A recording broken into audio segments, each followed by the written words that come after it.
Hi, welcome to sweet Mirchi.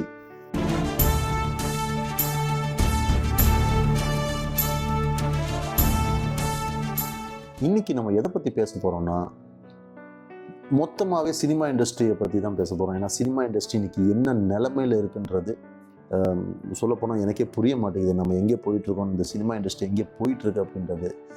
ஏன்னா நிறைய problems. ஒரு படம் எடுக்கிறாங்க அப்படின்னா அந்த படத்தை எடுக்கக்கூடிய செலவு மீறி அந்த படம் வியாபாரம் ஆகுதா இல்லையா அப்படின்ற ஒரு நிலைமையில தான் இன்னைக்கு சினிமா இண்டஸ்ட்ரி இருக்குது. இன்றைக்கி பார்த்திங்கன்னா, ஒரு காலத்தில் தியேட்ரிக்கல் ரைட்ஸ் தான் ஒரு படத்தோட வியாபாரமே அப்படின்னு சொல்லி இருந்தது. அதுக்கப்புறம் மியூசிக் ரைட்ஸும் சேர்ந்து வியாபாரம் அப்படின்னு சொல்லி ஆரம்பித்தது. 1995 அப்புறம் 95-96 அப்புறம் டிவி ரைட்ஸ் அப்படின்னு சொல்லிட்டு அந்த வியாபாரமும் கூட ஆரம்பித்தது. அதுக்கப்புறம் எஃப்எம்எஸ் ரைட்ஸ் அப்படின்றது ஃபாரின் ரைட்ஸ். அதுக்கப்புறம் ஒரு 2015 வரைக்கும் இந்த ரைட்ஸ் மட்டும்தான் வியாபாரம் ஆகிட்டு இருந்தது. ஆஃப்டர் கொரோனாக்கு அப்புறம் டிஜிட்டல் ரைட்ஸ் அப்படின்னு சொல்லிட்டு ஒரு விஷயம் புதுசாக அறிமுகமாச்சு. என்னன்னு பார்த்தீங்கன்னா, நம்ம அந்த ஓடிடி பிளாட்ஃபார்ம் ரைட்ஸ் அது புதுசாக அறிமுகமாச்சு. அதாவது cinema rights, music rights, FMS rights, satellite rights, இந்த 4 வச்சு தான் வியாபாரம் பண்ணிட்டு இருந்தாங்க. அதுக்கப்புறம் ஓடிடி ரைட்ஸ்ன்னு வந்த பிறகு சேட்டலைட் ரைட்ஸும் சினிமா ரைட்ஸை விட ஓடிடி ரைட்ஸ் பெரிய வியாபாரமாக கண்ணுக்கு தெரிஞ்சது. எல்லா ப்ரொடியூசர்ஸும் ஓடிடி பக்கம் படையெடுக்க ஆரம்பிச்சிட்டாங்க. இந்த ஓடிடி கம்பெனிஸ் என்ன பண்ணும் அப்படின்னா, ஆரம்பத்தில் தங்களை நிலைநாட்டுறதுக்காக வரப்படங்கள் அத்தனையுமே நல்ல விலைக்கு வாங்க ஆரம்பித்தாங்க. நல்ல விலைக்கு வாங்க ஆரம்பித்தோடனே எல்லா ப்ரொடியூசர்ஸும் என்ன நினச்சாங்க, ஸோ ஓடிடி இதுக்கப்புறமும் இந்த விலைக்கு தான் வாங்குவாங்க அப்படின்னு சொல்லி டிசைடே பண்ணிட்டாங்க. அதாவது ஒரு படத்தை 20 கோடி கொடுத்து, 30 கோடி கொடுத்து, 10 கோடி கொடுத்து, பெரிய நடிகர்களோட படத்தெல்லாம் 100 கோடிக்கெல்லாம் வாங்கினாங்க. அது எதுவுமே நிலையான விலை கிடையாது.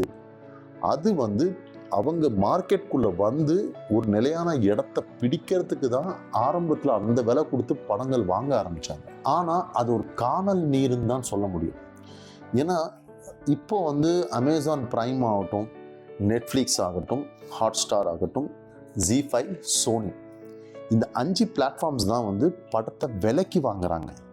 மற்ற பிளாட்ஃபார்ம் இருக்கட்டும், லைக் ஆஹா இருக்கட்டும், இல்லை ராஜ் டிஜிட்டல் டிவி இருக்கட்டும், இல்லை இப்போ புதுசாக மார்க்கெட்டுக்கு வந்திருக்கிற ஓடிடி ப்ளஸ் ஆகட்டும், இவங்கெல்லாம் என்ன பண்ணுறாங்க அப்படின்னா, ரெவென்யூ ஷேர் பேசிஸில் தான் அந்த மூவிஸை ஆஃபரே பண்ணுறாங்க. மொத்த காசு கொடுத்து வாங்கிறதில்ல. ஸோ இந்த மாதிரி ஒரு நிலைமை வந்த பிறகு மற்ற இவங்க 5 பேரும் இதுக்கு முன்னாடி என்ன விலை கொடுத்து வாங்கிட்டு இருந்தாங்களோ அதுலேருந்து கீழே இறங்கிட்டாங்க. ஸோ ஆரம்பத்தில் ஓடிடி ஒரு அதிக விலை கொடுத்து படங்கள் வாங்கினாங்க இல்லையா, அப்போது ஒரு படத்தோட வியாபாரம் இவ்வளோ ஆக போகுது அப்படின்னு சொல்லிட்டு ஒரு தவறான ஒரு முடிவுக்கு போயிட்டாங்க. அதுக்கப்புறம் அந்த படம் எடுக்கக்கூடிய அந்த ப்ரொடக்ஷன் காஸ்ட் அதிகமாகிடுச்சு.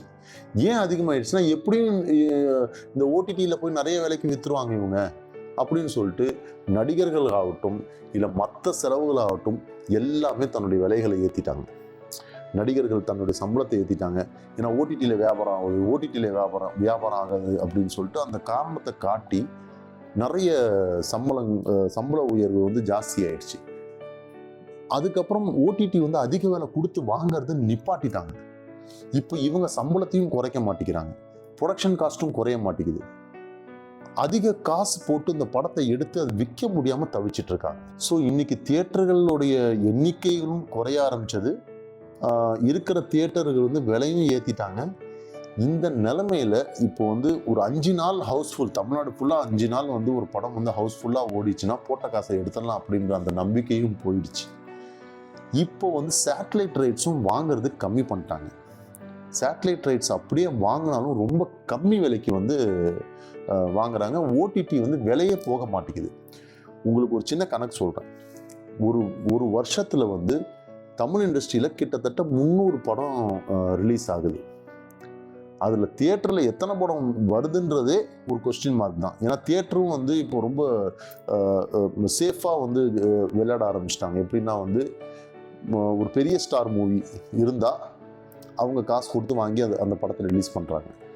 சின்ன படங்கள்னால் நீங்களே காசு போட்டு ரிலீஸ் பண்ணுவீங்க. அதாவது கல்யாண மண்டபம் வாடகைக்கு விடுற மாதிரி தியேட்டரை வாடகைக்கு விடுறாங்க ப்ரொடியூசர்ஸ்க்கு. அவங்க ப்ரொடியூசர்ஸ் வந்து அந்த வாடகைக்கு எடுத்து அந்த படத்தை ரிலீஸ் பண்ணி டிக்கெட் வந்து நிறைய பேர் டிக்கெட் வாங்கினாங்கன்னா அதுக்கு மேலே லாபம் வந்தால் எடுத்துகிட்டு போகிறாங்க. இந்த நிலைமையில் இருக்கும்போது அது லாஸ் தான். ஒரு படத்தை தியேட்டரில் ரிலீஸ் பண்ணாதான் ஓடிடியும் சேட்டலைட் ரைட்ஸும் விலை போகுது. தியேட்டரில் ரிலீஸ் ஆகலைன்னா விலை போக மாட்டேங்குது. பெரிய நடிகர்கள் படம் மட்டும்தான் டைரக்ட் ரிலீஸ், டைரக்ட் ஓடிடி ரிலீஸ்ன்னு சொல்லி வாங்குறாங்க. சின்ன படங்கள் அத்தனையுமே வந்து தியேட்டரில் ரிலீஸ் ஆனால் மட்டும்தான் நாங்கள் வந்து பிஸ்னஸே பேசுவோம் அப்படின்னு சொல்லிட்டு ஓடிடி பிளாட்ஃபார்ம் சொல்லிடுறாங்க. இப்போ ப்ரொடியூசர்ஸ் வந்து ஒரு இக்கட்டான சூழ்நிலையில் இருக்கிறாங்க. என்ன இந்த விஷயத்த சொன்னால் நீங்களே ஆச்சரியப்படுவீங்க. இது என்ன பிஸ்னஸா இல்லை சூதாட்டமா அப்படின்ற மாதிரியே தெரியும் உங்களுக்கு. ஒரு நார்மலான படத்தை ஒரு அறிமுகம் இல்லாத ஒரு ஃபேமஸ் இல்லாத ஒரு ஆக்டரை வச்சு ஒரு லிட்டில் ஃபேமஸோ இல்லை வந்து ஒரு அறிமுக நாயகனையோ வச்சு ஒரு சாதாரணமாக ஒரு படத்தை எடுக்கணும்னா கூட 1.5 கோடி ரூபா ஆகிடுது. 1.5 கோடி ரூபா சாதாரணமாக ஆகிடும். உங்களுக்கு அந்த படத்தை எடுத்து அதை வந்து படத்தை போஸ்ட் ப்ரொடக்ஷனு, அதுக்கப்புறம் வந்து அந்த ஃபார்மேட்ஸில் மாற்றி, ஸோ இவ்வளோ வேலைகளும் செஞ்சு ஒரு படத்தை எடுத்து வெளியே கொண்டு வரதுக்கு 1.5 கோடி ரூபா ஆகுது நார்மலாக. அப்படி அது ஸ்மால் பட்ஜெட் மூவிஸ், 1.5-2 கோடி தான் ஸ்மால் பட்ஜெட் மூவிஸ். அதை எடுத்துகிட்டு வந்தால் சேட்டலைட் ரைட்ஸும் ஓடிடி ரைட்ஸும் வாங்க மாட்டாங்க தியேட்டரில் ரிலீஸ் ஆகலைன்னா. ஸோ இப்போ தியேட்டரில் ரிலீஸ் பண்ணணும். தியேட்டர் ஓனர்ஸ் என்ன பண்ணுறாங்க, ரிஸ்க் எடுக்க விருப்பப்படலை. அவங்க வந்து தியேட்டரை வாடகைக்கு அவங்களுக்கு கொடுத்துட்றாங்க.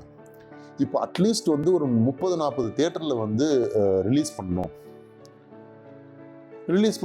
இவங்க வந்து ஒரு 50 லட்சம் ரூபா கிட்ட செலவு பண்ண வேண்டியது இருக்கு. எதுக்கு? வெறும் ஒரு 4 நாள் அந்த தியேட்டரில் அந்த படத்தை ஓட்டுறதுக்கு 50 லட்ச ரூபா எல்லா தியேட்டர் ஓனர்ஸுக்கும் கொடுத்து அந்த படத்தை ரிலீஸ் பண்ணுறதுக்கு ரிலீஸ் பண்ணால் ஒரு 3-4 லட்சம் கூட கலெக்ஷன் ஆகாது. இதுதான் ஆக்சுவல் நிலைமை இன்னைக்கு. ஸோ இப்போ அந்த படத்தோட ப்ரொடக்ஷன் பட்ஜெட் என்ன ஆகுதுன்னா, படம் எடுக்கிறதுக்கு 2 கோடி ரூபா, அந்த படத்தை தியேட்டரில் ரிலீஸ் பண்ணுறதுக்கு 50 லட்சம் ரூபா. இப்போ இந்த டோட்டல் படத்தோட பட்ஜெட் என்னன்னு பார்த்தீங்கன்னா 2.5 கோடி ரூபா. இதை எடுத்துகிட்டு போய் நான் தியேட்டர் ரிலீஸ் பண்ணியாச்சு இந்த படத்தை, இப்போ நீங்கள் வாங்கிக்கிங்கன்னு சொல்லி சேட்டலைட்லேயும் ஓடிடிலையும் போய் பேசுகிறாங்க. ஸோ இதுக்கப்புறம் என்ன நடக்கும்னா, அந்த படத்தை இவங்க பார்ப்பாங்க, ஓடிடி ஆகட்டும் இல்லை சேட்டலைட் ரைட்ஸ் ஆகட்டும். இது வந்து ஒரு நார்மல் பட்ஜெட் மூவி, இந்த படத்தை வந்து எங்களால் விலைக்கு வாங்க முடியாது அப்படின்னு சொல்லிட்டு பெரிய பிளாட்ஃபார்ம் சொல்லிடுவாங்க. சின்ன பிளாட்ஃபார்ம் என்ன சொல்லுவாங்க, ஒரு 5 லட்சத்துக்கு வாங்கிக்கிறேன், ஒரு 10 லட்சத்துக்கு வாங்கிக்கிறேன். சேட்டலைட் ரைட்ஸ் விலையே போகாது. ஏன்னா இப்போலாம் டிவி பார்க்குறதே கம்மி பண்ணிட்டாங்க ஓடிடி வந்த பிறகு. ஸோ இப்போ இதில் வந்து நல்லா யோசிச்சு பாருங்கள். 2 கோடி ரூபா படம் எடுக்கிற செலவு, 50 லட்ச ரூபா ரிலீஸ் செலவு, அதுக்கப்புறம் வந்து மற்ற மார்க்கெட்டிங் செலவெல்லாம் சேர்த்து ஒரு 2.5-2.25 கோடி போட்டு எடுத்தால் 5 லட்சத்துக்கும் 10 லட்சத்துக்கும் வியாபாரம் பேசுவாங்க. ஸோ இதுதான் இன்னைக்கு உள்ள நிலைமை. என்னால் அது சொல்லும் போதே எனக்கு கஷ்டமாக இருக்குது, ஜீரணிக்கவே முடியல. 2.5 கோடி ரூபா போட்டு ஒரு பொருளை தயாரித்தா அது 5 லட்சத்துக்கும் 10 லட்சத்துக்கும் வியாபாரம் பேசுவாங்க. வேற வழி இல்லாமல் அது ரொம்ப நாள் வந்து அந்த படப்பெட்டியை வந்து நீங்கள் வீட்டில், அதாவது அந்த காலத்தில் சொல்லுவாங்க படப்பெட்டின்ட்டு, பட் இன்னைக்கு வந்து ஒரு சிப்பு சைஸ்லேயே வந்துடுது. அது எத்தனை நாள் நீங்கள் வீட்டில் வச்சுட்டு இருப்பீங்க? அது காலகாலத்துக்கு ஏதாவது வியாபாரம் ஆகணும். அதனால் 5 லட்சத்துக்கோ 10 லட்சத்துக்கோ தள்ளி விட்டுருவாங்க. அதை கூட வந்து கொடுக்க மனசு இல்லைன்னா அதுக்கு அடுத்த கட்ட ஓடிடிஸ் இருக்கு இல்லையா, ஃபஸ்ட்டு பிரைம், நெட்ஃப்ளிக்ஸ், ஹாட்ஸ்டார், அதுக்கப்புறம் பார்த்தீங்கன்னா ZEE5, சோனி, அதுக்கப்புறம் Aha, Raj digital TV, OTT plus, இந்த மாதிரி இவங்கெல்லாம் என்ன பேசுவாங்கன்னா, நீங்கள் படத்தை கொண்டு வந்து போடுங்க, யாராவது பார்த்தா ஒரு 10,000 பேர் உங்கள் படத்தை பார்க்குறாங்களா, ஒருத்தருக்கு நான் 2 ரூபா தரேன், 3 ரூபா தரேன். என்னுடைய பிளாட்ஃபார்மில் ஆல்ரெடி 2 லட்சம் சப்ஸ்கிரைபர் இருக்காங்க. அத்தனை பேர் பார்த்தாங்கன்னா 5 லட்சம் 6 லட்சம் வாங்கிக்கிங்க. அவங்க காசு கட்டி பார்க்கும்போது நான் கொடுக்குறேன் அப்படின்றது. அதாவது இது ரெவென்யூ ஷேர் பேசிஸ்ன்னு சொல்லுவாங்க இந்த பிஸ்னஸை. ஸோ அதுக்கு வந்து ஆஃபர் பண்ணுவாங்க. வேறு வழியே இல்லாமல் 2.5 கோடி ரூபா போட்டு எடுத்து 10 லட்சத்துக்கும் 5 லட்சத்துக்கும் தான் வியாபாரம் ஆகும். அப்புறம் ஒரு கணிசமான ஒரு அமௌண்ட்டு, அது ஒரு 5 லட்சம் 10 லட்சம், அது எஃப்எம்எஸ் ரேட்ஸ்ன்னு சொல்லுவாங்க, ஃபாரின் ரேட்ஸ்ன்னு சொல்லுவாங்க. ஸோ மொத்த வியாபாரமும் ஒரு 15-20 லட்சத்தில் முடிஞ்சிடும் சார். இவ்வளோதான் இன்னைக்கு சின்ன படத்தோட பிஸ்னஸ். பெரிய படத்தோட பிஸ்னஸ் இன்னும் மோசம்.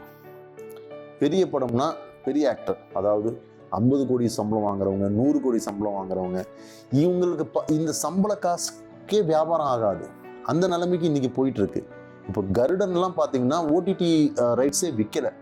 ஏன்னா இந்த வருஷத்துக்கு உண்டான பட்ஜெட்டு எல்லா ஓடிடியும் செலவு பண்ணிட்டோம்னு சொல்றாங்க. மறுபடியும் அடுத்த வருஷம் தான் நாங்கள் பட்ஜெட்டே எங்களுக்கு அலகாட் பண்ணுவாங்க எங்கள் கம்பெனியில், அப்போ தான் நாங்கள் புது படமே வாங்க முடியும் அப்படின்னு சொல்லி தட்டி கழிக்கிறாங்க. ஏன்னா அந்த படத்தோட விலையை கம்மி பண்ணுறதுக்கு. ஸோ எனக்கு தெரிஞ்ச இன்ஃபர்மேஷன் நான் சொல்லியிருக்கேன். இன்னும் இதை பற்றி நிறைய நம்ம பேசுவோம். இதுக்கு இன்னொரு ரிசர்ச் ஒன்று பண்ணி நான் நிறைய இன்ஃபர்மேஷன் உங்களுக்கு கொண்டு வந்து கொடுக்குறேன். அது வரைக்கும் பாய்.